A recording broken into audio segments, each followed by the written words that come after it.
Good evening and welcome. Great to be here. Thank you for coming along. I want you to leave tonight with the 3 C's, the 3 P's and the 3 R's. If you're going to write an articulate grant application, you need to be clear, concise and compelling, or short, succinct and to the point. No waffle, no wordology, no going off on a tangent. Clear, concise, compelling. That's the 3 C's. 3 P's, plan, process, procedure. You need to have a plan of what you're going to apply for. So that means you need a project plan plus a budget. A process basically of identifying the grants. You need a grants calendar to know all the grants that are up there. Local, state, federal government, private sector, philanthropy trusts and foundations.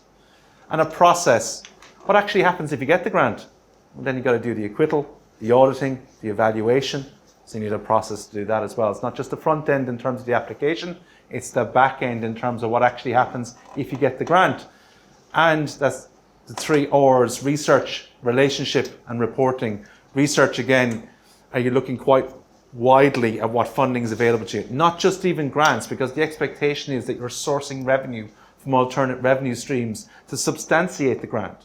So to use a metaphor, government expects you to be baking the cake, they put the cream on top, because it's contributory funding, okay? So sourcing revenue from fundraising, sponsorship, crowdfunding, donations, bequests. The other big 5, okay? Research, relationship, and reporting again. Acquittal, auditing, evaluation. Government likes to work with an organisation that's got good risk management, good probity, good transparency, good governance, good understanding of their place in the community. In fact, state and federal government now expect you to have done community consultation and cost-benefit analysis, all right? If you build it, they will come.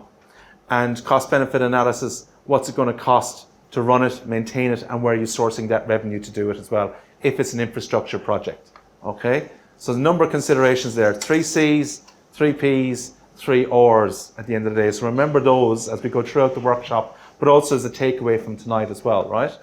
Lots of Q&A's, pick my brain while I'm here, interrupt me, no problem at all. Just talk away about what you need to know about grants, okay? This is where most of us are at.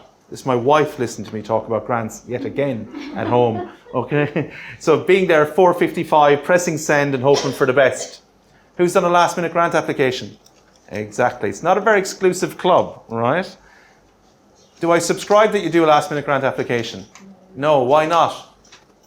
You leave stuff out. You do leave stuff out. Exactly. It's last minute, it's haphazard, it's lackadaisical, it's not where you want to put your best foot forward, okay? As we talked about previously, grants are a glorified sales pitch. Do you know how to sell yourself at the end of the day? So I'm looking for something that's, again, clear, concise, compelling. A glorified tweet is what I'm looking for, because I'm counting characters now as much as counting words on your grant application. So very much, again, beginning, middle and end. I'm looking for sentences and grants that are no longer than 20 words. I'm looking for impact statements. The first 20 words and the last 20 words is where it's won or lost in the answer to your question. Okay, so that means you must structure. That means you must draft. Draft 1, draft 2, draft 3. You're not going to write it the first time, it's going to be magic. Okay, version control, very much, okay? 2 words that irk me the most as a grants assessor, copy and paste. Here's my last year's grant application again, you lucky person to read all over again, with the same mistakes that I had from last year, because I never proofread it. Don't do that, okay? So again, you got to think about basically, even if it's 5,000, 50,000, there is an expectation versus reality that within the grants fraternity, that we believe truly anyone can write a grant up to $50,000 in value on their own. Okay? Anything beyond $50,000, you're going to need experts. Industry experts, grants writers, anyone like that to help you because of the size and nature, the subject matter involved. But community groups can write a $5,000, $10,000, $20,000 grant on their own, if they have time and capacity. And given you're all volunteers, a lot of you, you're time poor, you've got work, you've got lives, you've got family, friends, where are you going to find time to write the grant? So you can't do last minute grant applications. So it's open for 4 weeks, this local government funding round we're referring to tonight, 1 draft per week. And no last minute applications, so optimally 48 to 72 hours in advance. Because we know that council, last 24 hours, deluge, all right? Always happens, right? So Get away from doing last minute grant applications. As a rule of thumb, not only for this council round, but all the other grants as well. Optimally, state and federal funding is open 4 to 6 weeks, most funding rounds. There's a lot of grants out there at the moment. Indicatively, you've about, across Australia and across sectors, up to 30 plus grants opening per day, up to 20 plus grants closing per day. That's a lot of grants, a lot of funding from a number of government agencies, departments, different tiers of government, private trusts and foundations, huge amounts of funding out there. All right? No shortage of funding, shortage of quality applications. That's what we have. Okay? So again, be mindful of that. All right?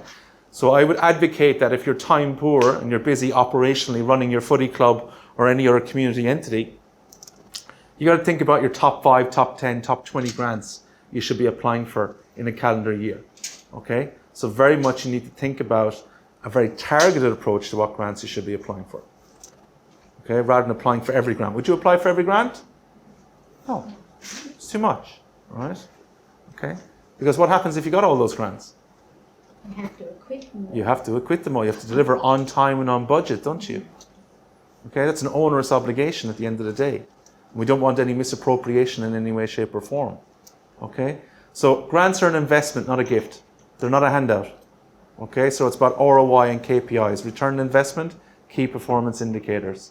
Okay? So it's a business transaction. Okay? So at the end of the day, it's very much, you need to think about the right grant for your organization, that it doesn't put too much onerous obligation on you at the end of the day. Okay? As I said, time and capacity is your biggest issue. Okay? Because they're testing you on a number of things, as I said, your governance, your business plan. The expectation from most funding bodies is you're extrapolating from a business plan, a project plan, and your budget to write the grant application. Because in some way, shape, or form, I'm asking you questions related to those documents. Okay? So an indicative grants question would be, please provide a brief overview of your organization. What's the key word there? Brief. Okay? Which means you can't start off with, we were founded in 1886 by John Joseph McGuire, a Scottish migrant to Horsham. All right? Because you only got 500 characters, you got to get from 1886 to 2023. Okay? Less is more is your prerogative in grants writing. Okay? Do I need to know everything about you? No. Do I want you to just answer the question? Yes. That's all I want you to do in the first instance. If you get shortlisted, I'm going to have a look at you anyway, right? I'm going to go to your website, I'm going to go to your socials, I'm going to go to your LinkedIn. Okay? I'm going to ask for a copy for your plans and reports. You're looking scared. Okay? So very much you must think about putting your best foot forward as a business, not just as a community entity. And even, this terminology has changed, right? You're not even a not-for-profit anymore. You're a profit for purpose. All right? You're like a social enterprise. You're reinvesting the capital funding back in for the greater good of the community. All right? You could be even a sport club doing that. Okay? So very much the expectation is you're going to go from amateur status to professional status in your mindset of how to run your organization. And that's why I'm going to fund you at the end of the day. Now, you have great community purpose.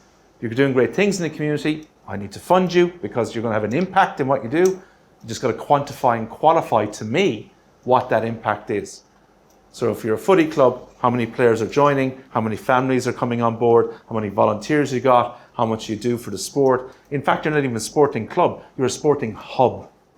You're at the center, a conduit of the community. That's what you're selling. Okay? So it's terminology is everything here at the end of the day. Okay? As much as you defining to me that you are grand speak and welcome to a new language, robust, agile, effective, efficient, innovative, sustainable, all those things that government love. Quintessentially, I'm going to invest a grant into you that I know you're going to be around to deliver on the grant. So you've got to give me a guarantee you're going to be here next year, 3 years, 5 years, depending on the scale and nature of the grant you're applying for. As I said, sustainability is a big thing. Okay? You would write COVID into that. You would also talk about your historical sustainability of how long you've been here, 20 years, 50 years, 100 years. Right? And then what that looks like for the future. But this is the conversation I'm having with Country Women's Association, men's sheds, okay, Probus, Chambers of Commerce, all Rotary, okay. Fantastic contributions to society, what they've done in Australia, amazing. What does the next 50 years look like and how are they getting there at the end of the day? So sustainability. Okay, because we have a volunteer shortage in Australia, right? Not as many people, right? Baby boomers are the best thing ever in this country, right? Just put up a hand, okay? Now we don't have that. Gen X, Gen Y, Gen Z just think differently. They're still volunteering, just different way. But we're all time poor as Australians. So, we can't be there at 6 a.m. to put up the goalposts and 6 p.m. to take down the goalposts. So it's very much, again, thinking about how fluid you are as an organisation and how you can impress me with that without cutting corners and taking shortcuts. Okay? How am I doing so far? All okay? Excellent. So, have a plan. Have a plan. A project plan, a business continuity plan, a scope of works, anything at all indicatively, rather than just an ideology. Okay? It scares government to a degree, and it would scare me as well if we went out to an organisation, there's no master plan, business plan, project plan, budget. If you don't know where you're going, why would I invest into you? Not a good look, right? So you need to think quintessentially about what am I saying about myself? Again, being current, topical and relevant for investment. If your last Facebook post was August 2016, we got a problem, right? So again, you need to think about putting your best foot forward. So I need you to be proactive rather than reactive. And that's with all funding, not just grants at the end of the day. Okay, as I said, you should be ascertaining funding from the other 5 that I mentioned earlier on as well. Huge amount of opportunity out there, right? We're a very generous nation, right? We're up there with the top nations in the world in the World Giving Index. So when it comes to tsunamis, bushfires, floods, we're amazing as a country. The other end of the scale, gold coin donations, Bunnings barbecues. I've worked out no one votes in this country unless it's a Bunnings barbecue, basically, or sausage sizzle. No one's voting. In the middle, though, unlike other countries, we don't give back to high schools or universities. All right, we have to be pushed as a society. Collectively, we're amazing as Australians. Individually, we could be doing better. All right, so we have about 70-something billionaires in the country, over 200,000 millionaires. About 37% are giving back. Anyone here putting up their hand as a millionaire? Everyone keeping their hands down for tax purposes? Okay, very good. All right, cool. All right, so very much that, we're a very generous nation overall, but it's increasing that philanthropy about giving back. And that's your alumni. So if I've been playing golf or playing footy or utilising your services as a community centre, community group, how can I leave you money in my will? How can I give you legacy funding? How can I make a donation to you? I should be activated. Because you can't put all your eggs in one basket just on the grant. They want to see where else you're sourcing capital. They want to see viable income streams. That makes sense? That's hard though, isn't it? There's only so much money going around, right? So even with a recession, and even with rate increases, basically, interest rate increases, we're still doing well. And philanthropy is growing and giving is still growing, basically, in what's out there. But are you asking the right questions and are you motivating people to give to you? And if so, why? It's always the why. And that's what you got to answer in a grant application. Why should we get money? Why should we deserve money? Why here? Why now? Why us? At the end of the day. Unless you have justifiable cause and justifiable answer to those questions, you're not getting a grant. So it's not what you think is a good idea. It's what you think and how you align to the funding body. You need to be singing from the same hymn sheet. Okay? So that means researching who they gave money to, for what, how much previously. All right? It has to fit within the eligibility criteria. All right? And it very much has to answer the question on the grant application form. Okay? So you'll see a lot of the word demonstrate on a grant application form these days, which means show, which means case studies. And I need to see indicatively how you've done something similar in the past, of similar value and worth and size and nature. Can I just ask you a question Please. regarding that? I'm in a hospice auxiliary. Yes. We raise funds for equipment. Yes. For leasing that specific equipment. So Yes. there's never a definite piece of equipment that we can put a grant out, like we can't put a grant in and say we want it for like with wheelchairs, because we don't know whether they're going to be required. We let the hospice group decide what they need, they hire it, lease it or purchase it, and we pay for it. So when we apply for a grant, we don't have often a specific item that we want that grant to go to. Would that be a situation where we could send with our grant application accounts that we've paid for specific items or for that leasing? How do we get around that? In the first instance, I would contact the funding body and Okay. state exactly what you've said to me to them. Okay. And to make sure they have a clarity of thought and understanding of what you're doing and a clarity of purpose, because you're not able to detail, which is usually the case. I need quantifiable details of expenditure, where it's going to be spent, how it's going to be spent. But if you explain it to them, you should seek dispensation, and they should be okay with that in terms of you're upfront, they understand where it's coming from, you've quantified and clarified for them what it is. But that's what I would do. Thank you. Yeah. Questions, keep them coming, folks. Pick my brain. No? Yes? Righto, for groups that have run on the bare minimum for years and Yes. years and years and don't really have that background of achievement, Yes. how do you demonstrate things going forward? Collaboration. Yeah. Can't be a silo. Government doesn't like silos. So you need to look at community capacity building is what they call it. Yeah. You need to look at reaching out and signing MOUs, memorandums of understanding with other entities and working with them. So this is what we're doing. These hubs, government loves hubs, right? Sporting hubs, community hubs, right? Which is an amalgamate of organisations work together, public and private sector. So I'm working with, across Victoria, New South Wales, Queensland, sporting clubs coming together. So you'd have a basketball club working with a hockey club, working with an AFL club together for shared uses of facilities, shared resources, shared utilisation of services, all of that. Because then it's family friendly, right? Because mum could be playing netball, dad could be playing football, or partners, whatever the case may be. They're actually going to the same club, realistically. But they're not. They're still different clubs, but they're part of that sporting conurbation. So it's very much partnership is where you need to be thinking of.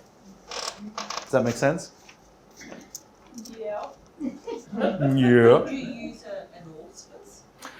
So that could be another option as well, where someone is the lead applicant on your behalf and they circumvent the funding through them, basically as a legal, because they've got the legal entitlement or legal requirements to meet the criterion of the application. Either which way, you're still signing an MOU, memorandum of understanding with them, basically. But in best case scenario, I'll be doing a partnership. Now I appreciate there's politics and personalities around the partnership. And one club always wants to do it its way, and another club wants to do it another way, because they've always done it that way. We need more of this now rather than more of that. So very much, this is the hardest thing you're going to have to do is convince the other club what's in it for them. Because the two acronyms that we use so much in grants, VFM, VFM is, what's VFM? Value for money. Because that's what government concerned about, because it's taxpayers' money, right? And then WEFM, what's WEFM? WIIFM. What's in it for me? Okay, where can I leverage my corporate social responsibility, my brand, my logo, but also it's going to have leverage point there as well. So the collaboration is what government are subscribing everyone to do to a degree, while not losing your individualism, not still retaining yourself as a club, but very much you got to think about that, partnering with other clubs and what you're doing. Can I ask what body you're here representing today? A couple of different ones. I'm a bit quiet, but Social Scouts is probably one I've been Very good. involved in the most recently. Excellent. So you partner with Scouts with the Girl Guides, partner Scouts with the Cubs, partner Scouts with another community organisation, with a school. Yeah. That's going to add weight. It's good for your recruitment as well. They're sharing space with the croquet group. So Exactly, right? Just leverage that Yeah. at the end of the day. All right? It's about succession planning and all of that, right?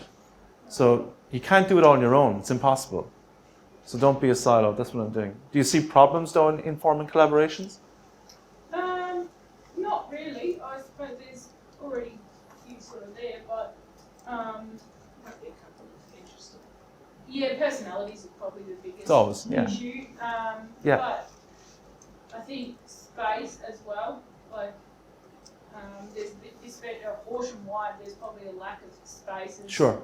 for a lot of groups. Yeah. And everyone's sort of jostling for the room.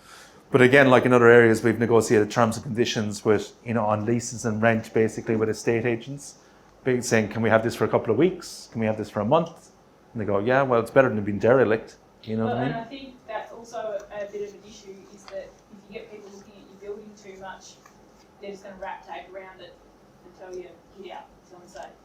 Not necessarily that's, but a few buildings in Washington are probably getting to that point. Well, there's always these nuances anyway that you've got to deal with at the end of the day. But it's finding a way through it, around it, over. And it is achievable. There's benchmarks out there. So take a baby step approach to it. Because you can't do it all at once. And that's the same with a grant application, right? That's why you don't do last minute ones. It's too much. It's onerous to do it all last minute. pull an overnighter and do it in 24 hours, right? Very much give yourself, this is about time management, project management. All right? And this becomes a lot easier. And then having a really good working committee with you, right? Because you can't do it all on your own either. Okay? Yes? I've been discussing with some, organising events, right? We're all really strapped for volunteers. Of course, and yeah. COVID just about killed it. Yeah. There's some events who just couldn't get it together Yes. last year. I've suggested to a few that we get together and have a forum Yes. and form a group like something we came up with Horsham Active People Planning Events Network, so that Great. we can actually help each other. So you might be from, I don't know, XYZ organisation or event, and ours might be coming up. You're not actually part of our committee, but you might be able to say, hey, it sounds like you're a bit short for that. I've got a few hours that weekend, I can Great. help you or something. So that's what we've been talking about, also for insurance purposes, that we might be able to, Yes. if we incorporate, we might be able to insure as a group and Yes. then just each pay the added event fee, because insurance is killing us. So, Sounds great. yeah. Where do I sign up? Well, I was hoping that you'd had seen an example of that somewhere. I was going to tap into your knowledge. That's just called plagiarism, all right? Or copy and paste, all right? Very much that. Have you talked to Volunteering Victoria? No. I think you should. Okay. Okay. As Volunteering Australia, obviously, as well, which is the peak body. So again, talk to these organisations. There'll be templates, there'll be premises, there'll be exactly. And you're right. What you propose does exist elsewhere. I've heard of it. Yeah. All right. So they're taking this unilateral approach to the same problem. We all in the same boat. Yeah. What if we put many heads together, make light work of it? We all come out resourceful at the end. Yeah. So I love your ideology. Now it's just about putting it into implementation. So I'm sure if you went around town with supported council and other affiliates and other bodies, there'll be other people going, oh, that's exactly us. We need to share as well. Yeah, how great is this? And you have a common resource pool of volunteers that can nearly pick like a job notice board, which place they want to volunteer and where they're needed at certain different times of the year. Because it's easier for me to volunteer then, right? If you're telling me these are the 6 big things that volunteers are needed for in Horsham in a given year, I can allocate those 6 things in my calendar. Yeah. All right? But again, it's people, and this is separate. I do a workshop in volunteer management as well. But to get back to, before getting back to grants, you know, big like perfect example would be Lifeline when they do their book fairs in Canberra or Sydney or Melbourne. They're massive, right? They have hundreds of volunteers, and people are clamoring to become a volunteer, right? To where the hive is, right? Yeah. And basically, because on a waiting list nearly to get on it, basically, because they put the fund back into fundraising. They have a dedicated couple of hour slot. They're not there the whole day. They're there with their friends, right? They feel good because they're giving back to the community, all right? They're using their skill sets a lot of the time as I well. think some of the issue that has come that is people are frightened to go to an AGM because there's so few people left. Somebody's going to get a job that they don't really enjoy or feel True. comfortable in. True. And you know they end up with secretary. Or the other thing that we thought of was whether or not, because I've had some discussions with some of the groups, is whether there's a possibility for some of the clubs, because I've been part of the Speedway as well, whether clubs can actually, we might be able to, as a group, hire a secretary, give someone a full-time job, and actually get them to come and do the minutes and whatnot for each club. That was another thing that we'd come up with. Well, you got Virtual Assistants Australia, you got stay-at-home mums, you got people who want to do part-time or that's right. contract work. Yeah. They'd love an opportunity like that. And so the people who are out there doing the club stuff, whether it be at Speedway or whatever, then they can actually do that instead of trying to That's right. take on a task that to them is onerous. That's right. Yeah. Your dictum when you put together a committee, this is about committee management and governance anyway, is that you don't get bodies, you get skill sets. Yeah. So someone who can understand finance, someone who can understand legal, someone who understands marketing communications, someone who's a leader, who's going to be the chairperson. That's who you need. They're the kind of the first 3 or 4 that you need. So it's not about putting your mate in there that you went to school with. Yeah. It's getting the right person in there with the know-hows to actually drive it forward at the end of the day. I think we should be able to tap into some, forget the ageism, the characterising people. There's a lot of people who retired who have skill sets that we could use that may be at home and quite lost at the moment too. So. Completely. Which means you need to look at those services that are going into the home, Meals on Wheels or anything like that, and put a flyer in. Yeah. Secondly, you need to go to the aged care facilities Yeah. and talk to them, which a number of entities do about involving those people, even from that place of location. You need to do a mind map and put yourself in the middle and think of all the affiliates then in Horsham who you can partner with and work with. Thank you. You're welcome. Anyone else? No? No requests for Riverdance or Irish jokes? We'll get there in the end, right? So have a plan. This is your first template. Answer the 5 W's. Who are you? What do you do? Where do you do it? When do you do it? Why do you do it? And how much do you want for it? If you're going to struggle on that, you're going to struggle on the grant application. Because again, in some way, shape or form, I'm asking you those questions. Just keep it simple. It's the KISS principle.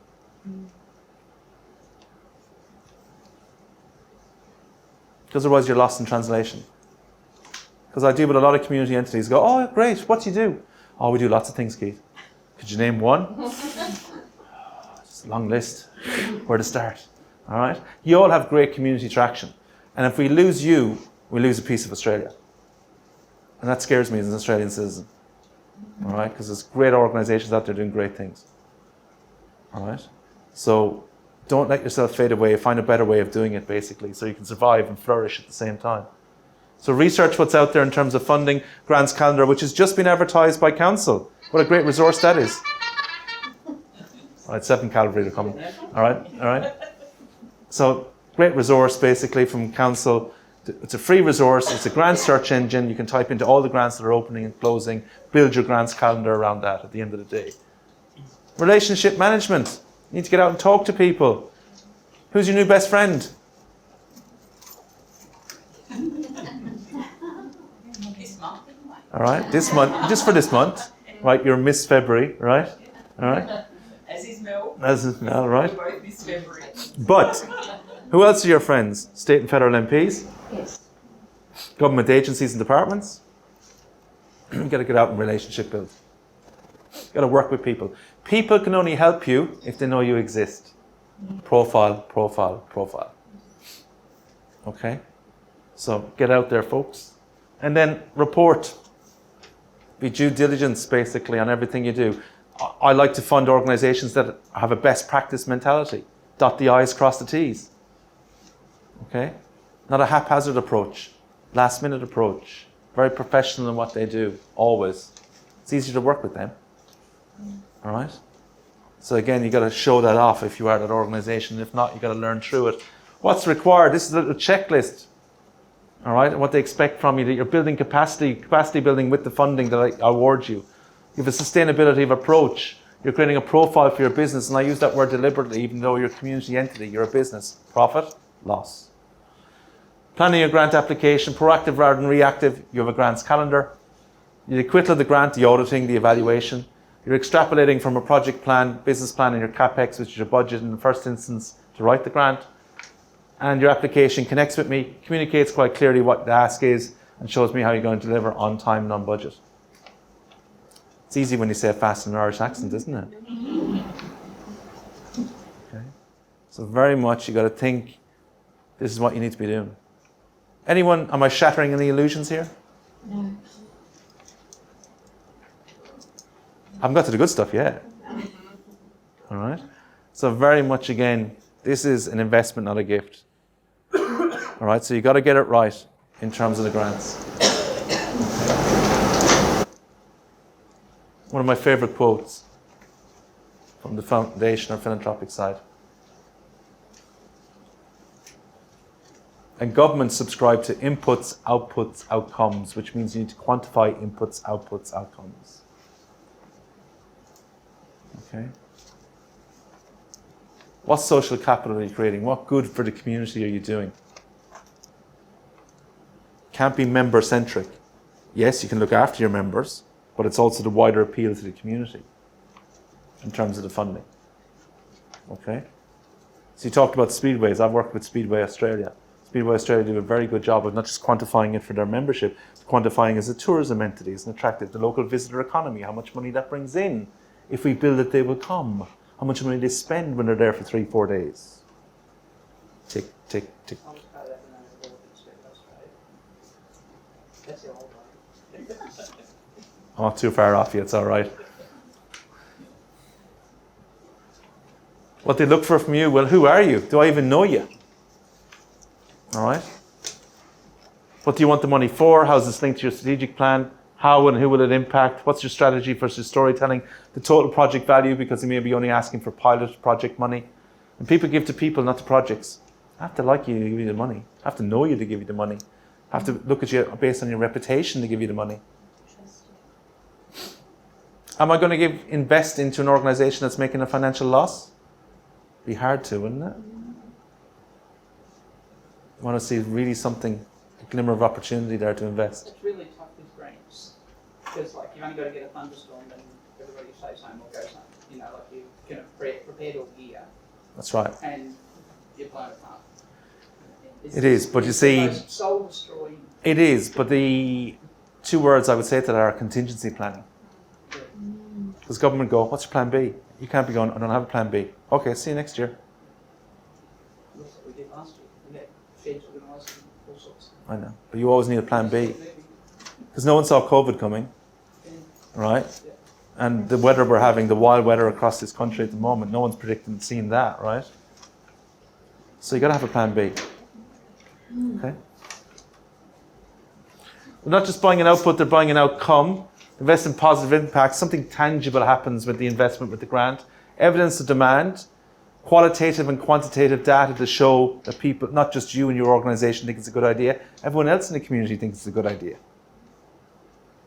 Okay? Proof of outcome. For applicants to stop talking about activities and projects and talk about impacts. Don't just tell me how you're going to do it. Tell me what's going to happen because of it. The greater translatable effect. Not just for this immediate area or LGA, that it basically, if we work it well here, it can spread into the rest of Victoria. Sell all the virtues and values of it. Don't narrow the focus. Questions? Talk to me. What are you thinking? You don't much work, sorry, I'm throwing one in from here. Sure. On, trying to quantify the social benefits of the project. Because it's really difficult. It is. Your thoughts on that? I'll need to see some element of social capital, basically, that it increases usage of the facility indicatively. All right, so I need future financial modelling, future projections. You may have to work with the likes of university research to commission them to do a piece of work around that, basically. Or in a lot of cases, they want to do it as part of their research brief anyway, so they'll absorb the cost in what you're doing, which is great, no cost to you. We are finding that a lot. Which is great, right? The PhD students Yeah. are volunteering their time. Yeah. So utilise that, right? Time to add them to the list as your new best friend. They can do a piece of research for you, which contact the university because it substantiates their PhD. So you both go home as winners. You both get the quantifiable evidence that you need to substantiate the ask. All right? We need to see the return on investment. I need to see that it improves something, adds to something, values something, would attract more people to the area to utilise it, spend money, etc., etc. Okay? Because devil's in the detail in a grant application. What I love as a grants assessor, facts and stats.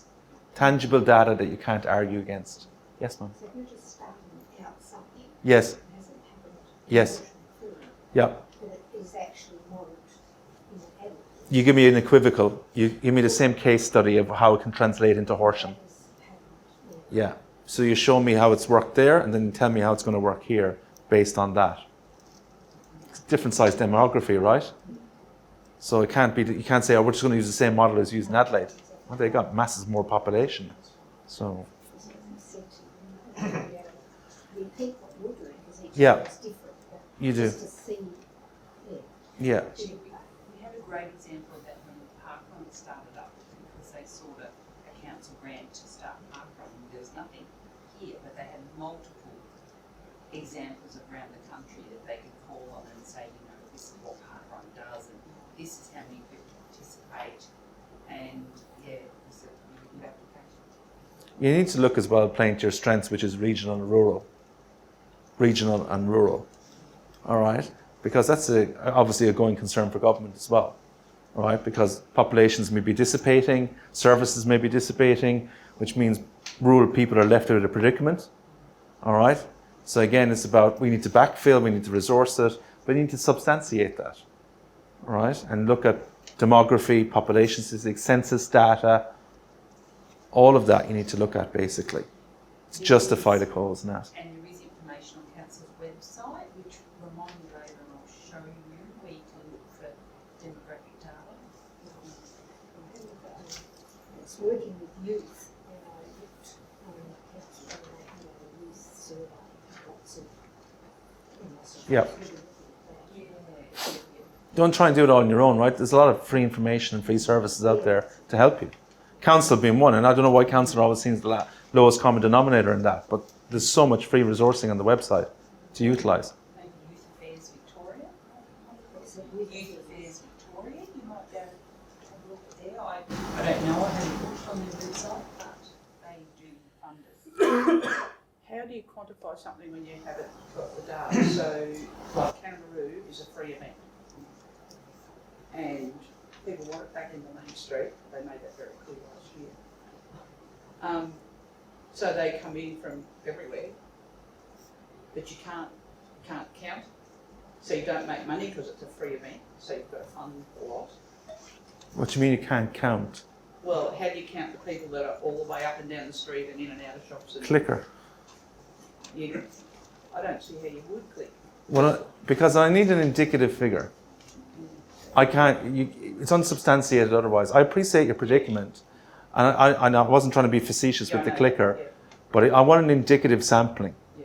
All right? I don't need a total sampling, but I need an indicative sampling, because we can't substantiate otherwise. It's speculative rather than quantifiable then. Photos from a drone. Well, as long as it's not an air balloon coming from another country in Asia, then we're okay, I think. But, you know, it's very much, again, that you need to be thinking that, remember, I'm all about the bottom line, right? So facts and figures, tangible data. You know, how many people participated? A lot of people participated. Is a lot a number? No. So you could have a bandwidth. 1,000 to 2,000 people participated. We usually do that, but I would really like to know how many. So you need to do a sampling. So again, I would go back to the university and students looking at population surveying and population data and say, going to give you a sampling here, a demographic you can do some surveying on basically. I need you to go out and count the numbers. Don't try and do it all on your own, or don't try and think to have the answer for yourself when everyone else has got the answer. So people, say, we're time poor. Okay, so you got no time. Who's got time? Who's got time to give to you? If you have no time to do it, doesn't mean you don't do it. You look at the people who've got time to do it. Doesn't mean just go, I give up. Exactly, I kind of get that gist. All right. A very synopsized checklist for what you need to be doing. Are there grants for us? Once we identify those grants, are we eligible to apply? We need a fully comprehensive list of those grants. We need to write the grant then. Then we get the grant, need to do the work on the grant, and then we need the reporting and the equivalent of the grant. Could have just put that up first, couldn't I? Could have gone all home early. So when you're in clubs, sometimes there's what I call internal grants. So they come through your association, like Speedway Australia or Cycling Australia or any of those sorts of things. So they wouldn't be part of what Susan was talking about being launched either, would it? So anything that comes from... Generally they're like a state body, like Cricket Victoria, that would be up there. If it's more of a regional thing, maybe not, but the website, they told me they had about 15 full-time staff looking at grants across Australia, and just by registering and putting in where you are and what type of organisation you are, they narrow it down for you. So Because I know I did a local government thing at one stage where they said that they felt that there was a lot of scope for clubs and organisations to actually, that was why I put in last year about the budget for something to help us do stuff like this. yes, so this is what This is part of that. this is using them. This is using your budget in here. I was going to So, get that in my so it was about being able to tap into things, and that actually didn't leave all the pressure on the local government either then, because the money was coming from a variety of sources which had the potential to bring more money into our organisations. But that's what I've been saying all along, which means your alternate revenue streams plus your grants. You don't corral yourself. You need to broaden yourself. in terms of what's out there, because again, huge amounts of money, particularly through bequests now. Or like up to nearly 50% of Australians don't make a will. It's a huge, that's a huge target market for NGOs and not-for-profits. Okay? So legacy funding is huge. Fundraising is a stable diet. Sponsorship is a stable diet, over-capitalized, obviously, especially with COVID. People can't necessarily afford to give what they could before. Donations, crowdfunding, raising money through, crowdfunding platforms online. You got to think outside the box. Because there's going to be a natural attrition, which means community entities, sporting clubs are going to fall by the wayside in the next 5 to 10 years, dramatically across Australia, because they haven't forward planned. There's no continuity planning. There's no succession planning. And they're all there looking at each other going, why are we all 27 years on the committee, the same committee? All right? So again, it's very much thinking about having a plan. Not only a plan to get you out of the predicament, but a plan never to get into the predicament. I think we need to teach volunteering in schools. That's what I think. You do, but the peak bodies are doing a quite good job, and there's a lot of resources online. But your obligation yourself is to teach volunteering in your own organisation. And you've got the Girl Guides here. Fantastic organisation. All right, I was a scout myself as a kid. Loved it. Had a great time. Would recommend it to anyone. All right. Fantastic. Those organisations are fantastic. All integral. You're all integral to what you do in society. Validated. People are kind of forgotten along the way the great work that you're all doing. Yes, ma'am. Can I just say that we've a couple of times approached the schools, and there's volunteer groups in the schools That's around right. year 10 mark. They must do a year of some form of volunteering. Yep. And we've had them come in and Great. support us to set something up, How good is that? and done a fantastic Yeah. job. Yeah, And delighted to do it. of course. Yeah. Why wouldn't you? So don't discount going to the secondary schools. That's and right. asking. TAFEs, universities, community Yeah. colleges, Yeah. all those organisations, as I said, Probus, Men's Sheds, Country Women's Association, U3A, all those organisations give back in some way, shape or form. The ADA formula about writing persuasively. You can't write like you talk. What do I mean by that? You can't write like you talk. You talk languidly. You and a ah. All right? You've got to be very much matter-of-fact, perfunctory in your writing. So, old journalistic adage, count your words and make your words count. Very much matter-of-fact. Grab their attention early. It's an elevator pitch. All right? Here's a good one for you. What's the average attention span of an Australian, according to business psychologists? 20 seconds. Where are you living? All right? All right? It's 9. I lost you a long time ago, to be honest with you, right? But goldfish are 12. Go home with that. Goldfish are beating Australia, right? 9 seconds. Because I live in a scroll generation, right? Yeah, that's right. So not, 9 seconds, basically. Blame technology. All right? But this is what it is, right? So again, how many manuscripts do I read in a day? A lot as a grants assessor. You know yourself when you get them through, how many you have to read through, right? We're only human, right? At the end of the day. Even I become apathetic at the end of the day. Right, can we take note of this person that they're not getting the grant? Just blacklisted yourself there. Good luck with that in the future. All right, very much again, you got to be thinking about, first in, best dressed. A lot of grants funding rounds, not all, open in chronological order of receipt. Now, put yourself in my shoes. Would I prefer to read yours at 9 o'clock in the morning or 4 o'clock in the afternoon? Yes, because I'm fresh. I'm ready to go. I'm like, that's invigorating. And what am I doing after read yours? I'm benchmarking yours against everyone else's that comes after it. It's just human psyche. Now, that's not the case necessarily, obviously, because I look at everyone on a case-by-case basis, right? Everyone gets a fair crack at the whip, right? Without doubt. But I also will maybe do 1 to 3 read-throughs of your grant application. First read-through could be a skim read, looking at keywords, key phrases. Second read-through, first read-through is eligibility, obviously. Second read-through is, are you answering the question? Third read-through, shortlisting or not, even if I get to that. And the fact that I've seen applications with budgets with no totals, application forms that haven't been signed, people using emojis, selfies, and text language in a grant application, welcome to my world. And not a smiley-faced emoji either, I'll tell you that now, All right? So again, I've seen it all. Because people are haphazard. It's a piece of business writing. It is a professional document. Right? You're not writing on the back of a beer mat. Right? What you put into this is what you're going to get out of it. Okay, as a process. All right? You're looking worried. You think I have blacklisted you? No? I'm just wondering if I do some of this stuff. I know, right? So that's a good opportunity, a nice segue to talk about grants writers. They're out there, they walk amongst us. All right? Great grants writers, probably be bound to some be local as well. Grants writers, they've moved away from the fee-based and success model to a flat hourly or project rate now. Okay? You'll ask them their success rate, their knowledge base in that service sector that they're applying the grants in, and obviously what they charge. That could be anything from $65 an hour to $200 an hour, $250 an hour, depending on the size and nature of the grant. Okay, or a project rate, which is either 5 to 10% of the grant, basically, the value of it. And of course, the other thing is you can't pay them out of the grant. You're not allowed to pay them out of the grant. You have to have the money to pay for themselves. All right? Well, a lot of really good grants writers out there that can help you if you need be. And it may be the case that you need one. Can you get a refund from them if you don't get it? yeah. Nice try. Yeah. Nice try. Can you go back to your 50,000 and Above. Yeah. Exactly. Yeah. So you wouldn't hire a grant writer to write a small grant.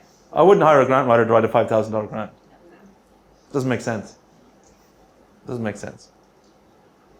All right. So again, the bigger ones, the bigger projects and the bigger infrastructure funding ones, definitely. All right. So it's huge. I mean, it's scale and nature. I'm working on millions of dollars grants in size and nature. Okay. But what's the one guarantee I can give you today in terms of grants in Australia? Rejection. You're not going to get the grant. It's true. Quantifiably more fail than actually are awarded. But why? Because government's oversubscribed. Federal government are oversubscribed 12 to 1 in any grant funding round they release. I remember there's a few federal government ones where you had a 6% chance. 6%. Oz Lotto sounds better to me, to be honest with you. All right? So that's why I'm saying be very deliberate and ardent about which ones you pick to do. Don't try everyone in the phone book. Enhance your opportunity for success by targeting the right grants for your organisation. Best fit. What are the best fit grants for your organisation? You have to work through and work out by going through the list of them. Why apply for a grant you're never going to get? That kept you quiet, didn't it? Hey? Sometimes it's good practice. You may not get. No. Practice in your own time. Don't submit it to me to read it still, basically. And I go, no. No, I subscribe to it in terms of do a dummy run, get an old grant application, last year's application, and go through it for yourself. Because you should have a statement of need. A statement of need is like this precursor, go, no, go, like you do in tender writing. Very much, you come to delineation. By the time you're halfway through it, you go, yeah, I'm not going to get this grant. Because what they're asking from me, I can't deliver. I can't do. I don't even have half the documentation they're requesting. Or in the first instance, which I love, right? Which is why I love living in this country, right? Eligibility. Oh, mate, she'll be right. Pay my taxes. No, mate, that doesn't make you eligible for the grant. Oh, mate, come on. Fair shake of the sauce bottle, come on. All right? So, no. Computer says no. All right? So very much, again, you need to be thinking about really where you fit in and what's the right opportunity for you to partner. Think of this as not just an investment, but a partnership. Who do you want to partner with in terms of funding? Because that's what you're doing, right? For the duration of it. You're working together for a common goal of what needs to happen in Horsham. All right? So collectively, I like the way you're thinking, a number of you, where you're thinking about partnering together. Quintessentially, what needs to happen in Horsham in terms of sporting facilities, community resources, the arts, Aboriginality, multiculturalism. All right? Two biggest service sectors that get funded in Australia are health and education. Always will, always will. Health and education will always be the most amount of funding going towards them. All right? They're primary needs for humanity. Question. Yes? So, as an example, with Kangaroo the last few years, what we've been doing is trying to talk to other people who have smaller events Yep. that can work in with our bigger event. Great, So that we yeah. make ours into a festival, so it's a festival with a number of events that are part of the festival that our committee is not actually running. How, with a situation like that, would you deal with a grant application for the festival? In terms of, In the terms of if you've got other groups running events that are part of, that you've invited in. So right, they're on the same weekend. you'd list them obviously in the grant application to show how it's all going to work together. Combined budget. Yeah, Might be tricky if the other organisation's going for the same grant. which they shouldn't be. No, 'cause it's kind of double. Yeah, so Well, it they should be, probably wouldn't be, but you need to clarify that obviously. You don't want duplication as well, folks, all the time, right? And by the way, that's why you got to be selective about grants. And I'm not being facetious about that again. Let's say you apply for 3 grants that are available in town. What if happens if all 3 come home together? You end up playing them off against each other, right? It's not a good look. Like, I want to feel warm and fuzzy inside when I give you money. I want to feel exclusivity. And if you were going, I'm kind of sharing the love a bit here, getting all the other grants as well, I'm like, excuse me? Do you want to give money back? You're never going to give money back, by the way, right? Because it's a logistical nightmare for government to take money back at the end of the day. They'll ask you to repurpose it or resource it another way. But you shouldn't be in that first instance anyway that it occurs, because you have a deliberate approach to what you're applying for. Never play them off against each other. Not a good look. Okay? Writing for purpose. So ask yourself questions before you do the writing. Make sure you have answers to those questions before you proceed with your grant application. In other words, in everything I'm saying so far today, write a very long checklist for yourself. And tick off what you can do, tick off what you need to do, tick off who you need to do it with, and tick off when you need to do it by.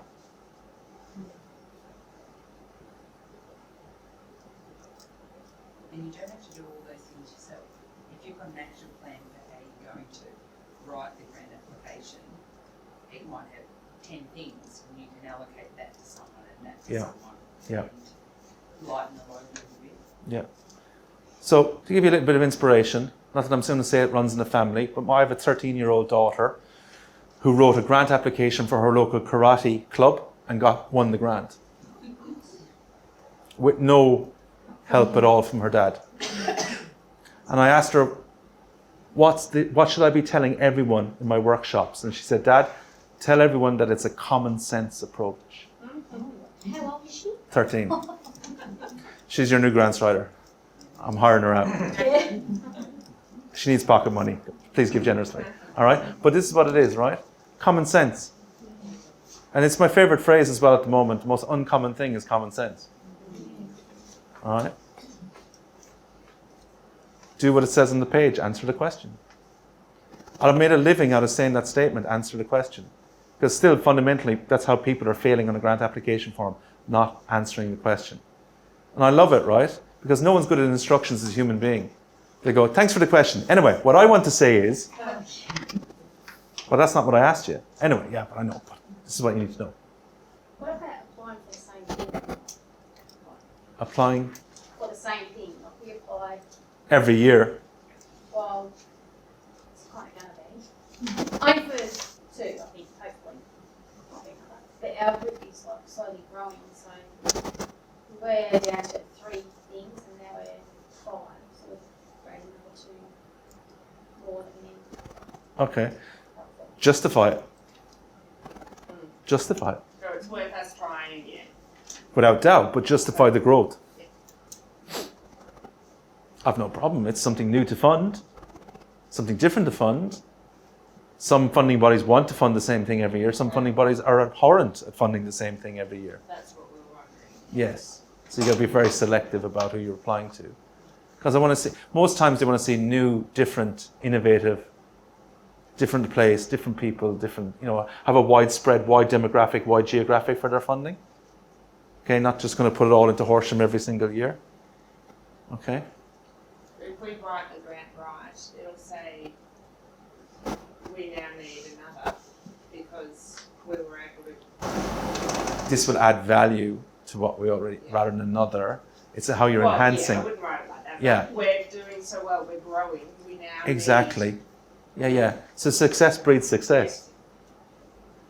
That's the way you're selling it.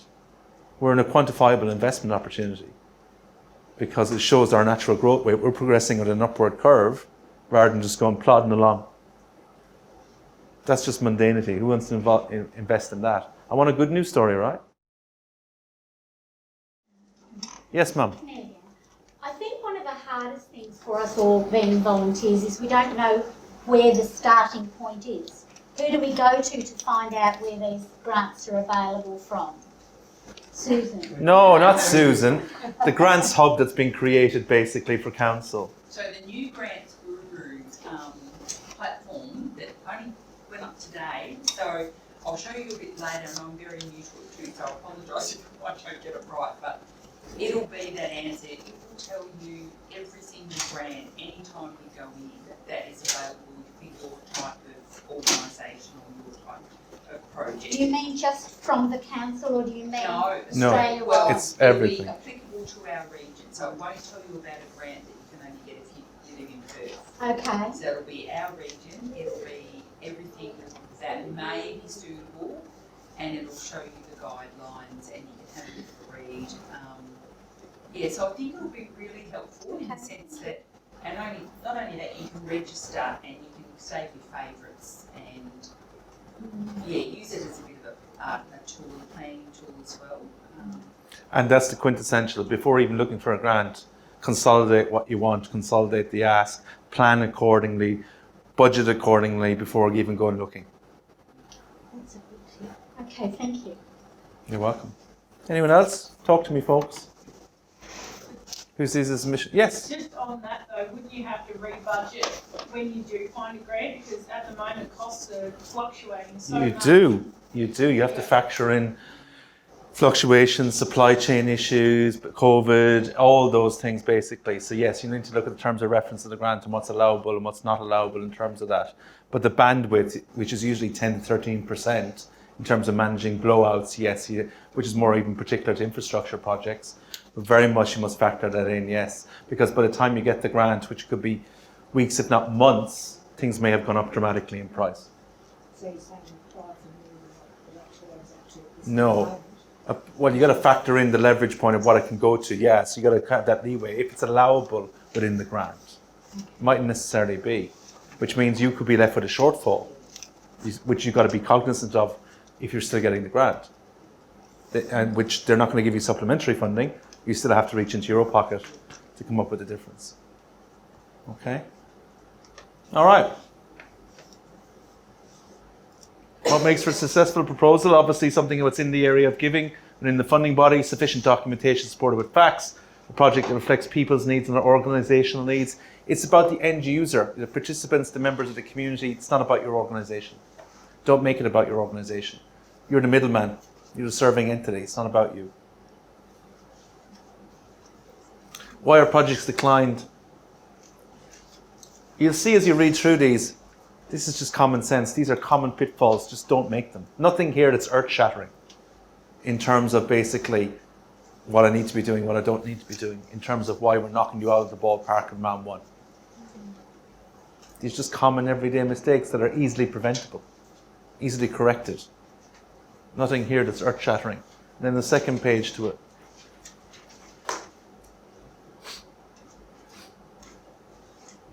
Do not be a begging bowl application of a grant application. Show me your value and worth and why I should invest into you.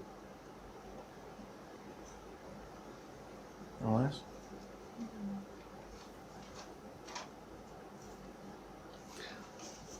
Measuring outcomes, a question that comes up now more regularly than ever before in grant applications. How do you define success? It's a good question, isn't it? I've had actually people answer that very well, full stop. Need something more substantive than that. So very much you need to think about defining success and what measuring outcomes is, which is back to this lady here about numbers, numerics, people at the actual event. Okay? That's the proof in the pudding. So goal statement, objective statement, which is your vision statement or your mission statement, activities and tasks that are necessary to accomplish it, benefits or results for each of the objectives leading to measures of outcome. and performance indicators of success. All these things I expect you to be quantifying and qualifying for me.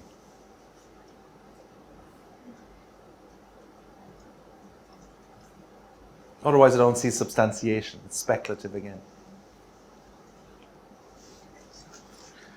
And this is what I do with an old grant. This is why I was saying practice before. This is an example of an old state government grant. This is what I do. I highlight or underline the key words that I need to address in answering my question.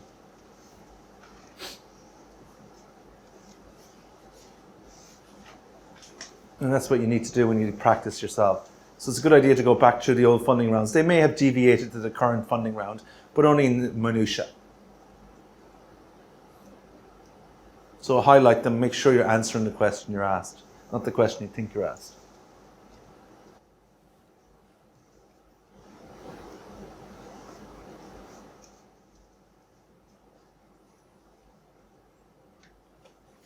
Okay. As I said, that's your number one rule. The amount of waffle and wordology that I get in a grant application, oh my God. All these Australians turned into Shakespeare and Dickens. There is an element of what we call business storytelling, which is telling the narrative of where you come from, where are you, and where you're going as an organisation. That I do need to be convinced of and told in a story. But very much, again, keep it on point, keep it on narrative, keep it on track. All right? It's long-winded usually. Don't talk around the subject, talk at the subject. All right? So very much, do I need to know everything? No. Just need enough to answer the question. What do I love? Bullet points, subheadings, white space. There's not blocks of text like Egyptian hieroglyphics that I have to decipher. Where's Wally? Right? Where's the answer to this? Okay? Very much basically make it legible, understood, translatable. No acronyms, no hyphenated in terms of basically don't be looking at words that you can shorten basically. Just give it to me straight. Like what I mean by that is people using the number 4 instead of FOR. Text language. Okay? Has to be understood. No colloquial language. Okay? No bad language. Which I've seen. All right. Hey? People write like they talk. Don't write like you talk. All right? So very much, again, there's a structure to it, which means drafting, editing, proofreading at the end of the day. All right? Grammarly, spell check, simple things like that. Subheadings. Yeah.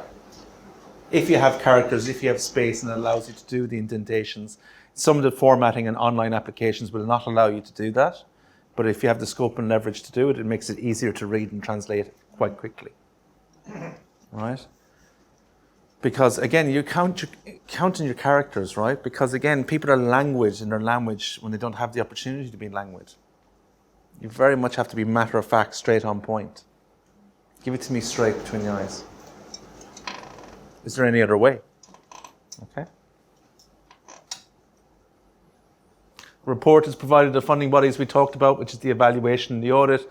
You're properly insured. You have legal permission to carry out the works. If you're doing an infrastructure project, the DA has to be at least pending, let alone approved. In other words, no speculative, no intangibles, no unanswered questions, no loose ends. Okay?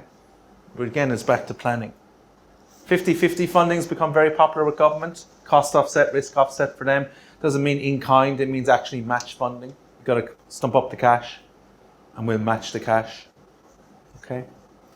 And again, if you have a question, contact them. There's a free phone line. There's usually a webinar. There's an email address. Look at the FAQs as they're published, who's asking what questions, what answers are being provided, learn from that. You can see it's a process, right? You can see that you can't be leaving this to the last minute anymore because there's so much to be done, unless you break that down and give yourself the time to do it. So the grants are opening.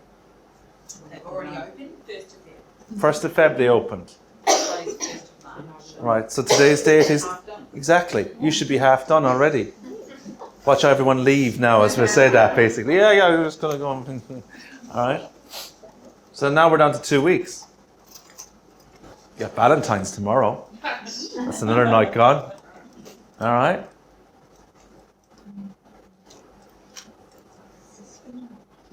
Are you suitable? Is it the right grant? Well, this grant's the right grant for you, definitely. All right. Always start local, then move up. Okay. And suitability. And grant writers should do all of the following that I have on the screen. Who wants to be a grant writer? Wow, that's a result. Good on you. Thank you. Checks in the post. The money I promised you is coming, right? Yes, I know. It's like you went along the line as a kid. What do you want to be, Jacinta? I want to be a doctor. What do you want to be, Barry? I want to be an astronaut. What do you want to be, Keith? I want to be a grants writer. No one grows up wanting to be a grants writer. All right? Okay? But someone's got to do it. All right? And that means you as well. And I thank you for being a volunteer. And I thank you for coming tonight. And I thank you for writing the grant on behalf of your organisation, because it's much needed. As funding bodies will say the same to you, because we don't know what's out there. And if we don't know what's out there, we don't know what we can fund. Okay, so keep doing what you're doing. Again, what they're trying to achieve is what you're trying to achieve. You must show that correlation in your argument. We're besties, we just don't know it yet.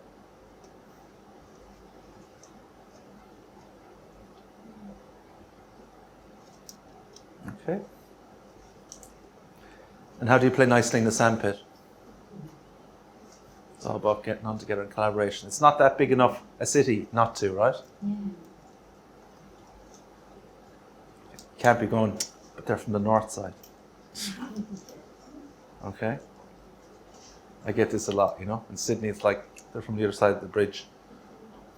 You know, they're like, I don't know what they're like. They're Westies. What's wrong with being a Westie? You know? All right? We're very colloquial and parochial. All right? So you can't have that. All right? We're all in this together. Need for funding the commercial potential needs to signify. I talked about the two acronyms before. Market opportunity. Tell the good news story, basically, that you got the money and what's going to be done.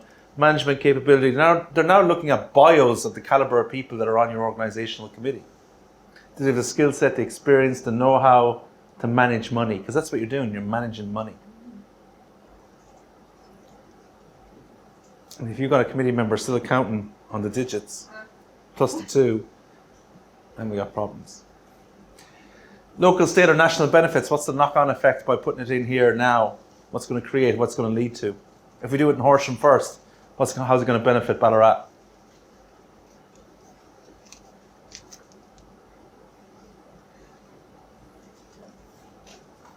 So know the programme rules, plan your application, be creative but honest. Don't say you can do it in 12 months when it's going to take you 18 months to do it.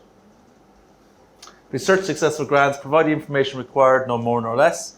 Answer the question you're asked, not what you think you're asked, and no superfluous information.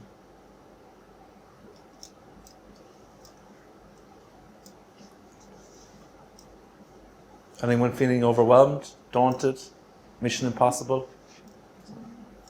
Inspired. Yeah. Job done again, good to know. All right. Can you answer these questions? This is from the funding centre out of our community.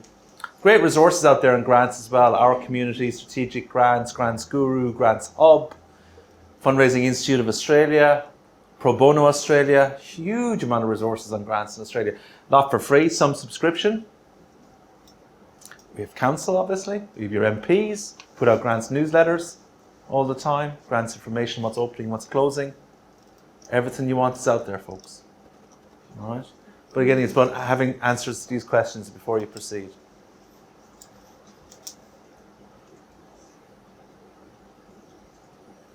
And strong evidence. It's all about evidence. Back it up. Make a statement, back it up. Do you know what I get all the time? We are the premier service provider. We're the #1 sporting club in Horsham. Oh yeah, who gave you that ranking? Oh, we did. Oh, good on you. Fair play to you. And we're #1 for the past 3 years, because we said so. All right, so very much, again, substantiated. Are you the premier community festival for the area? The only one.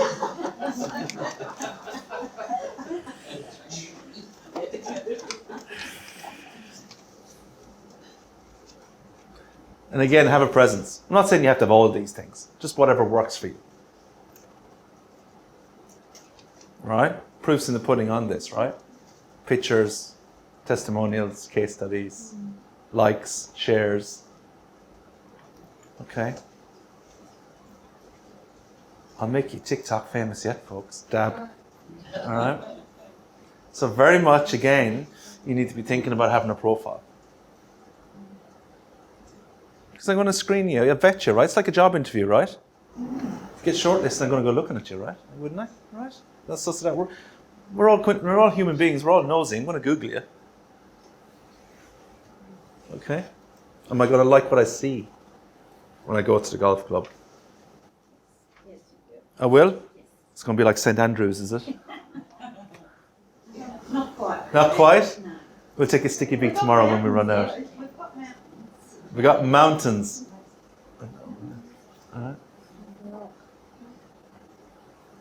Grant's about telling a story, painting a picture with words. Join the dots, paint by numbers. That's what it is. A leads to B, leads to C, leads to D. Program logic, as they call it in Canberra. Or total quality management processes. In other words, no shortcuts. A does not lead to E.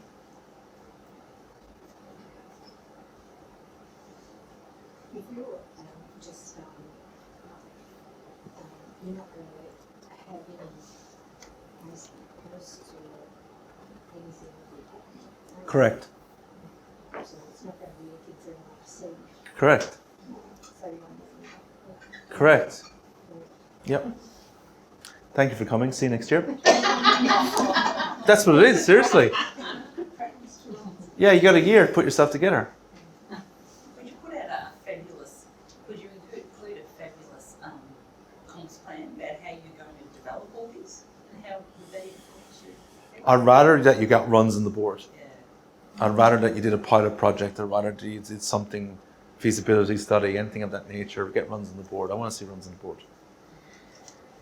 And until that point, why would I back you? There's proven some substantiation of what's needed. Right? But maybe a community grant is a way to get started to jump into the runs on the board. Exactly. And that's the way you're thinking. But you're still not going to have to substantiate it to council. That it's not speculative in its ideology. There's actually tangible outcomes from it in terms of investing. But then I would leverage that community grant, as rightly said, for every other grant. If it's good enough for council to give to you, it's good enough for me to give to you. So this grant process is evaluated by the council or is it evaluated by someone? Our community grants program is evaluated, so it's It's going to evaluated by the internal staff evaluation committee first, and then it goes to the executive and the council. I have been talking to different members of the council. No undue influence, I hope. No undue influence, I hope. No, I didn't even know any of that this at the time. Just booking sites and doing Yep. things and Yep. organising things. So I have Yep. been spoken to different ones, so. Yep. Whether it's not coming out of the school, so. Either which way, outside of grants funding rounds, inside of grants funding rounds, I'd be talking to council. And I mean council in terms of staff, social planners, community development teams, sports officers, whatever the case may be, the whole way through to management or the councillors themselves. Because you need people banging the drum on your behalf. Yes. Exactly, right? Especially if you're starting out, right? Especially if you're starting out. Yeah, that's it. All right. So get away from last minute applications. Proactive rather than reactive. Have a grants calendar again. People can only help you if you know your this profile, and cultivate the relationship with the funding body. Okay? Now, before you're all in a rush, don't everyone ring this lovely lady first thing tomorrow morning, all right? Like she red lights beeping on the phone when she gets to work, basically, you know? 16 voicemails. About that grants workshop last night. Can you put subtitles on it? I didn't have a clue what he said the whole time. Like, you know? All right. Reporting only provided data to be used by the grants giver. 4 accountability principles that I want you to abide by because it's good governance, best practice. Small questions serve as big ones. We find that most people get caught out on the small questions rather than the big questions on the grant application form. Be surprised, right? It's crazy, isn't it, to think that? People fluff their lines on what you perceive as smaller questions. Like the name of your organisation, people have actually put in the wrong title. I mean, that's a worry, right? It's a worry, right? You're like, it's kind of a fundamental here, like, you know. All right? Small questions are a big one. Beware of trade-off thinking that, again, government can change the goalposts, particularly state and federal, midstream in terms of the funding, in terms of expectations versus reality. So again, it might be under due obligation, less funding may become available. So it's a live process. So again, watch it as it's happening, basically. It's ever evolving, okay? Work with other connectors in the community, internal and external resourcing. Do you have the skill set on your board, your committee to do this? Do you need to source from elsewhere, whether it's other volunteers, other community groups, a grants writer, as the case may be? Local, state and federal current affairs being across what's been said about grants in Australia, where grant sector is going, what's happening and what's your part to play in it. Okay? Questions? Comments, clarification? Anyone want their money back? So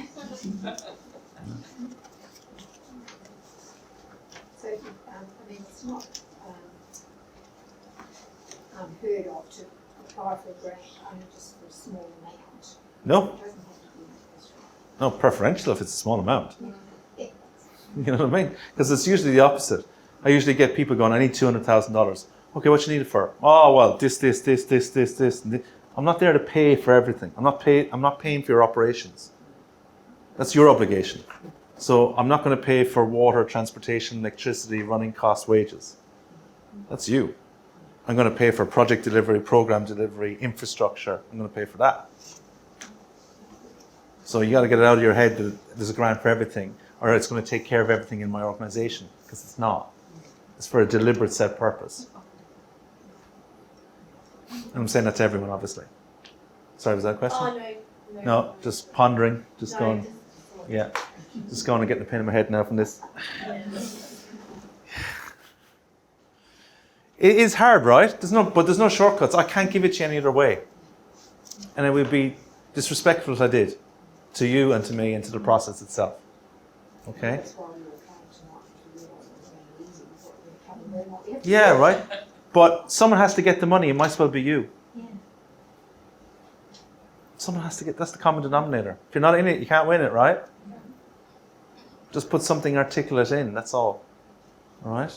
Yes? I'm just saying, I think sometimes we don't apply for grants because it's online. We have to do everything online these days, and that can put a few people, particularly our age, off. Yes. Because But we're not as yeah, sure. We think we're not as computer literate Sure, as sure. we should be.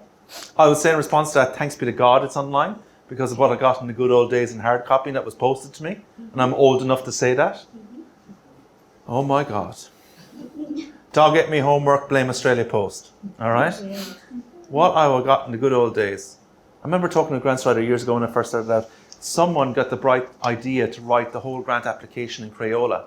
Oh, Try and read yellow Crayola no. on a piece of paper. All right? I've seen it all. Like, it's crazy stories from the past, right? The assessors have taught me, right? It's just unbelievable. People think it's a good idea. But, so I appreciate it. So, seek help with someone who is computer literate. Yeah. All right? A volunteer, someone else who can do it for you. All they got to do is translate it in. Right? Write it up at the end of the day. But it's very much, they are user-friendly. It's a step-by-step approach to do an online application. It's section by section. Save draft as you go. Yes. Right? So you can log in, log out as you see fit. Come back to it next Tuesday. All right? You don't have to do it in one fell swoop. Okay? Add on. Make sure you put in your attachments. They love their attachments. Infographics. Video in a number of instances now for a lot of the philanthropic trusts and foundations. 30 seconds to 3 minutes in duration. All your financials to be uploaded as well, your P&Ls. Okay, so you need to have your auditor or accountant already taking care of that, or your bookkeeper ahead of time. It's like running a business, isn't it? Yep. But that's what you're doing. That's what government wants you to think you're doing. You're thinking, we're a charity or not-for-profit or a footy club or a community group. You're a business. You just happen to be in the business of charitable intent, or in the business of sport, or in the business of giving back to the community.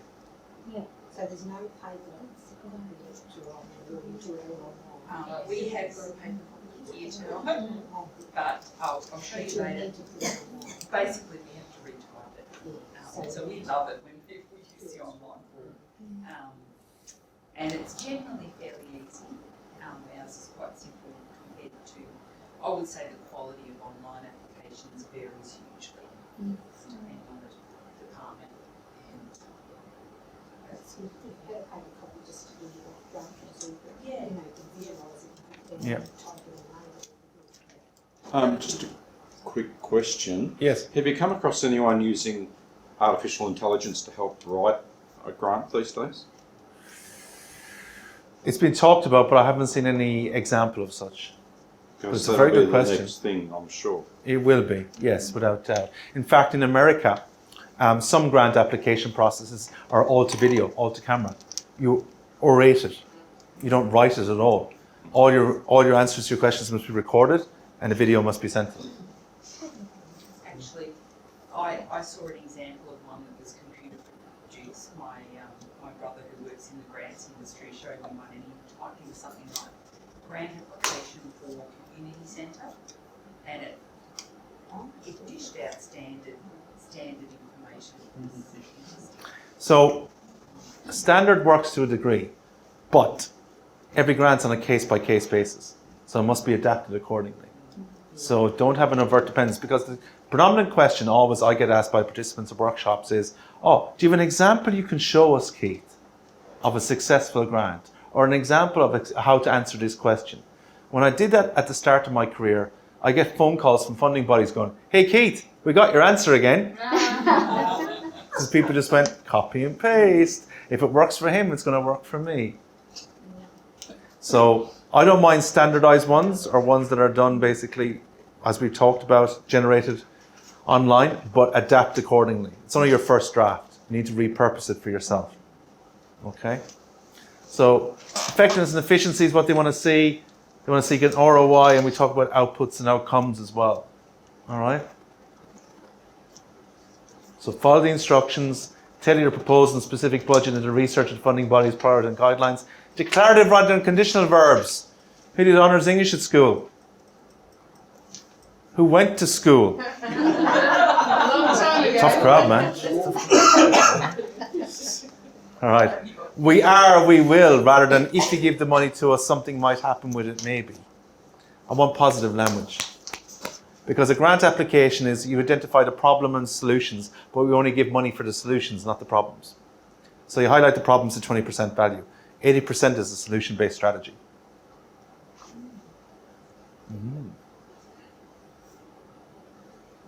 Get to the good stuff now. Solution-based strategy. You highlight the problem, but I'm more interested in funding the solution. You don't talk the whole application about your problem. And I get that all the time. I will guarantee that someone in Horsham will write a grant application going, geez, things are terrible, they're desperate, they're awful, we need the money. In fact, actually, don't give us the money at all, it's so bad. That's how bad it is, right? That's how bad it is. Don't give us the money, all right? Someone will reek of desperation. Now, is that an incentivization to give money? No, it's quite the opposite. I don't want to fund the terrible. I want to fund the opportune. Okay? Shorter is better. Keep it pros and tight and details condensed. Document the need or problem on multiple levels, but be specific. Some of the applications I've got. Someone rang me the other week wanting a grant for a new form of Ugg boot. A new form of Ugg boot. I went, what's wrong with the one we have? It's like, works perfectly well for me. I thought he was like doing Marty McFly Back to the Future, putting hoverboards or something on the bottom of it, you know? It's just like, people think it's a grant for everything. It really does. Use language, talk about an investment rather than a gift. Avoid dwelling on problems, as I just said, focus on opportunities. Provide a realistic assessment of the urgency. I know you needed the money yesterday. No retrospective funding, null and void. Only start the project when I award you the funding, when we sign the contracts. Everyone okay? No one upset they missed home and away? say that. You don't like it so much as us Irish people, do you? We love that. That's the whole reason we're out here. We moved out here because we watched that thing. It's the only reason, it's the biggest immigration drive incentive you've ever had. We're going here. No, seriously. Desperate. I go home sounding like Alf from Home and Away. Throwing a shrimp in the Barbie, you flaming galah. All right. And again, practice, practice, practice. Practice on old applications. Don't look, because if you ought to do an application now in the next 2 weeks, right? So it's basically give yourself the time over 2 weeks. If you're looking at the first time, you're going to get daunted by it, right? So break it down, build it back up again. All right?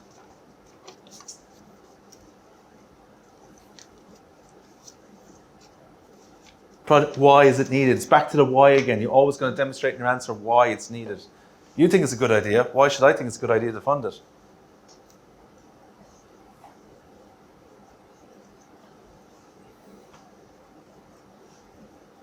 And don't take it on a given, right? I used to be a grants officer in a local government authority. Because people knew I was a grants officer, I'd even get grant applications going, "Hey Keith, how's it going?"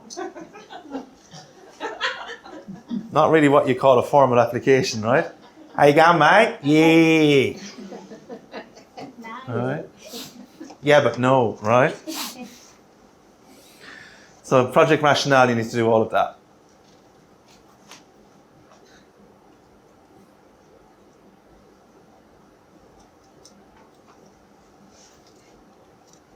Do you know what I love about being Irish and being a grants writer since I come to Australia? Waiting for Australians to finish sentences. That's what I love about you. You're so laid back, right? It's like you get there eventually to finish a sentence, right? Us Irish people, we talk fast like Scots people, right? So like very much get to the end of the sentence. Australians like, yeah, well, yeah. I love it. That's a compliment to you, by the way, I'm paying you, right? I love that, right? We're just like anytime.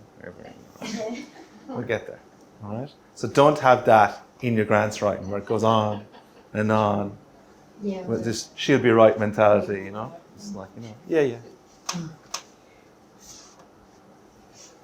Fits in with local planning, which means consulting with council. Okay? Don't want to be contradicting to what they have as a policy or an initiative or anything like that, right? Okay?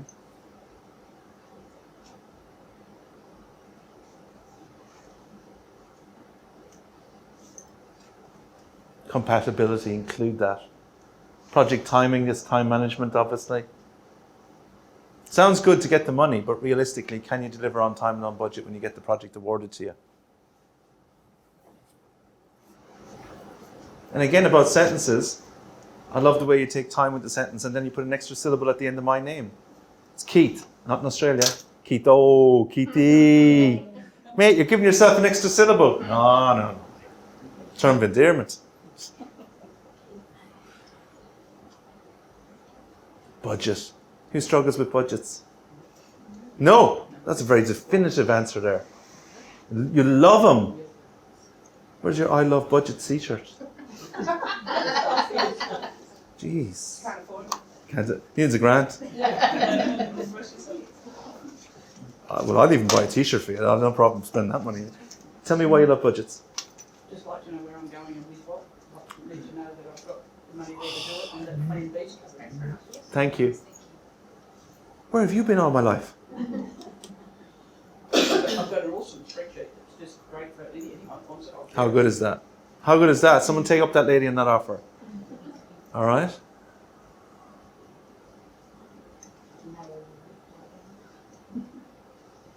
And that's what it's about. Having a plan, having a spreadsheet. Cost for the cost. No artificial budget inflation. No padding out. No putting in budgetary line items that are not relevant to the actual ask. Not there for the running cost of the organisation. All right? And I've seen inflationary for years of people just adding a little bit more. No. Okay? Cost for the cost. Generally speaking, the less you ask for in a grant, the more chance you have of getting it, right? Because I want to optimize what I'm spreading out, what I'm giving out. Okay?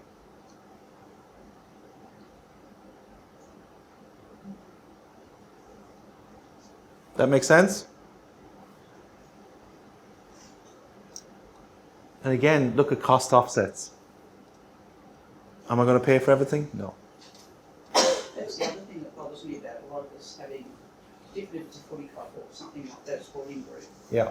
where they're using it all year. But when there's events that are once a year or whatever, and some of them actually have own laptops, so we have a laptop being used for an event that's once a year, I find that a waste of. It is a waste. Yeah. Without doubt, it's a Yeah. waste. Yeah. So you need to think about it again. So that forming a group Yeah. is the whole idea Yeah. of being able to fix. In the immortal words of Barney, sharing is caring, right? So I like again, tap into this, folks, and really use that mindset, right? So not only am I ringing you tomorrow for your spreadsheet, I'm now getting a laptop off you as well. You're better than Harvey Norman, you are. I just know others that have got laptops. You've got a laptop, okay. All right. You applying for a laptop? No. Use Google Drive and we can all tap in from our own laptops. There you go, folks. All right. Excellent. What allowed you to be this creative?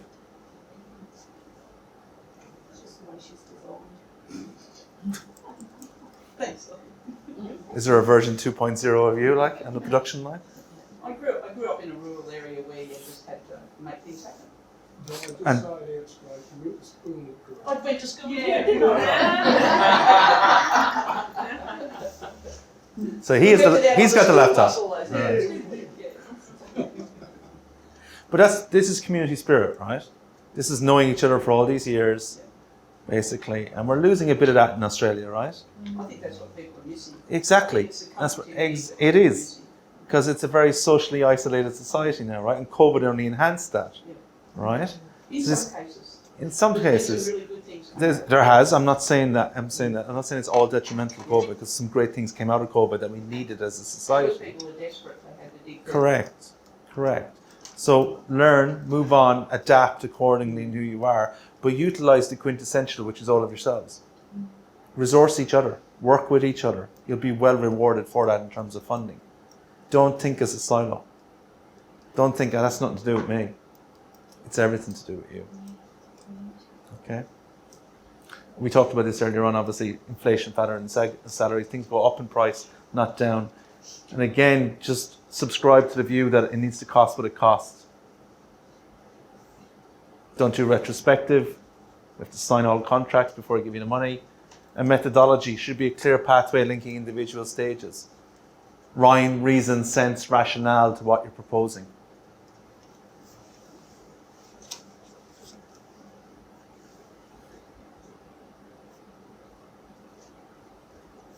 Matter of fact, I want black or white, not grey. We're going to maintain it as a long-term project, but the methodology should include a brief recap of the needs, objectives, and expected impact of the project. Most certainly provide a very clear description and explanation of how you're going to go about achieving it. And I should feel comfortable and know exactly how it's going to happen by the time I read it. Get in the habit, as I said, of evaluating everything, because it allows you to look at whether I should continue this or not, or what I need to delete, what's not working or not. And evaluation begins day one, not day end, by the way. Don't do it as a postscript. So you should have been evaluating the whole way through the festival, not just at the end of the festival. Oh no, you got across this. I know this. No? And make sure it's on track. Because the last thing you want to do is CSI Horsham. No autopsies. All right. This is a project plan, one of 5 that I hand out to my clients. Project title, less than 10 words. Project summary, in 100 words. All of those are subtitles in 100 words.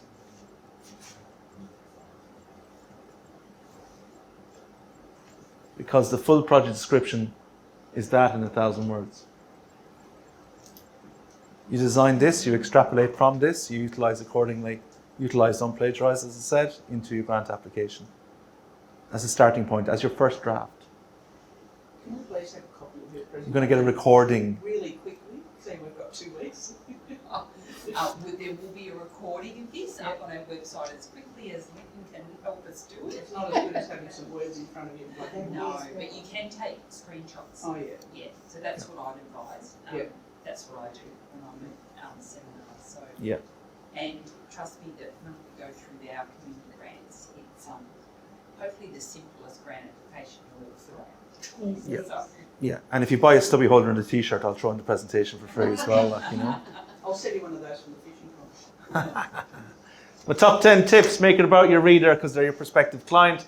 Answer the question, try not to waffle, make it clear what's in it for them, the return on investment. Be direct, again, in how you're answering. Avoid sweeping statements, give great examples. Remember, looks can kill. If it's written in a sloppy manner, it must reflect the organisation that wrote it. Jog their memory if you've been in receipt of funding from them in the past and what a great job you did. And make it word perfect. And that's me. I'm also on LinkedIn as well. Get that grant. Thank you for coming tonight. Thank you. Thank you.